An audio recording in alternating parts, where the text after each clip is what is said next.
So the other day I was scrolling on Pinterest and I came across this post. And we need to talk about it because it's completely wrong. So it's a post that is called Untranslatable Beautiful French Idioms. I have them on my tablet so I can read them at the same time. So we have ma petite patate, va niquer ta mère, ce seum, la flemme, bien fait pour ta gueule, avoir de la merde dans les yeux, faire le buzz, être un crevard, être un fragile et être chaud pour faire quelque chose. First of all, those are mostly idioms that actually exist. So that's already one good point because a lot of times those idioms don't exist, but those ones do exist. So we have ma petite patate that is translated as a term of endearment used for children. It carries the significance that the child must be protected, but that they are capable of growing in a cruel world. Ma petite patate literally translates to my small potato.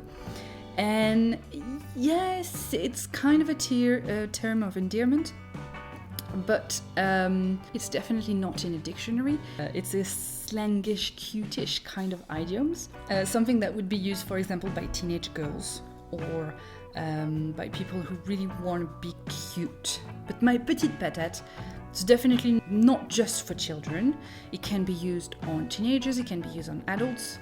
It's used on people who are cute, and it definitely doesn't carry the significance that the child must be protected and that they are capable of growing in a cruel world.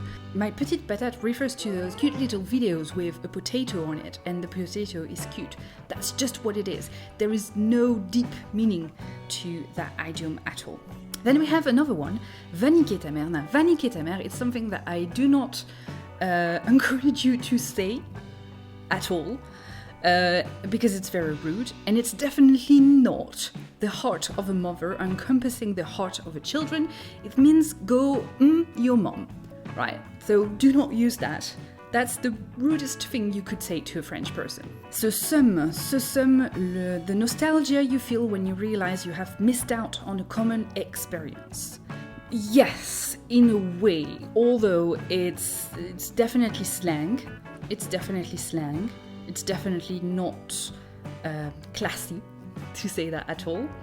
And it means j'ai le seum would be the expression that I know. Ce seum probably is used, maybe I'm just not familiar with it. What it would mean is that you regret something or that you are unhappy about something because something didn't turn out the way you wanted. But it's definitely not anything nostalgic. La flemme, the impossibility of moving one's limbs due to inexplicable sorrow. That's a very complicated way to put the word for laziness. Laziness is la flemme. Avoir la flemme, to be lazy, to just not want to do anything. So if you say the impossibility of moving one's limb, it's kind of, yeah, okay, we got it, but it's too complicated. It just means we are lazy. Bien fait pour ta gueule. Now, bien fait pour ta gueule is kind of rude. It's not as rude as the va niquer ta mère, but it's kind of rude too. Bien fait pour ta gueule literally means well done for your mug. It's for your mug. And here it's translated by the feeling of being slapped in the face by circumstances that are out of one's control. That's kind of true, but really what it means is I told you so, like you deserved it. Avoir de la merde dans les yeux literally means to have shit in your eyes, and it doesn't mean to be blinded by love at all. Where is this coming from? Come on, no, not to be blinded by love. It just means that you do not see what's in front of you. Faire le buzz, here it's translated by to feel validated once one's peers recognize one's hard work, along with admitting that a great part of success comes from chance.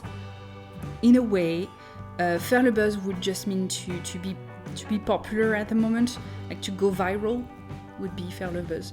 Être un crevard. To decay in a pursuit of love, leaving a piece of one's heart behind one as one desperately looks for love.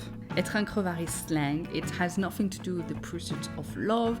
It just means that you want something very bad, and so you will do anything for it, even bad things.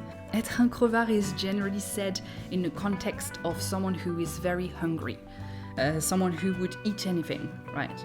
Être un fragile. ou être de fragile. So être de fragile, I'm not familiar with the expression, and I don't know where I could have heard that. Maybe it's from Canada, but not sure. So here it's translated by to be vulnerable in situations where vulnerability is frowned upon. That's kind of true. Être infragile means to be fragile. To be fragile means you are weak emotionally. Être chaud pour faire quelque chose. To have warmth spread around one's body in the anticipation of doing something with friends. In a way, it's explained very weirdly and in a very complicated way. Once again, it just means that you're done for something. You are down for something. I'm down, je suis chaud.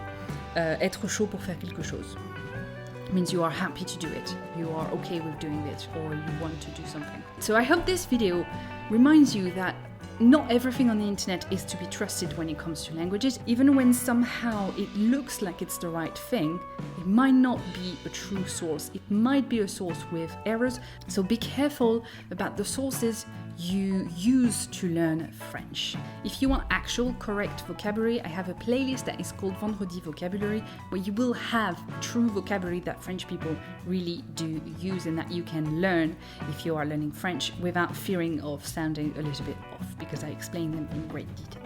So you can go and check this video, and as for me, I say à la prochaine.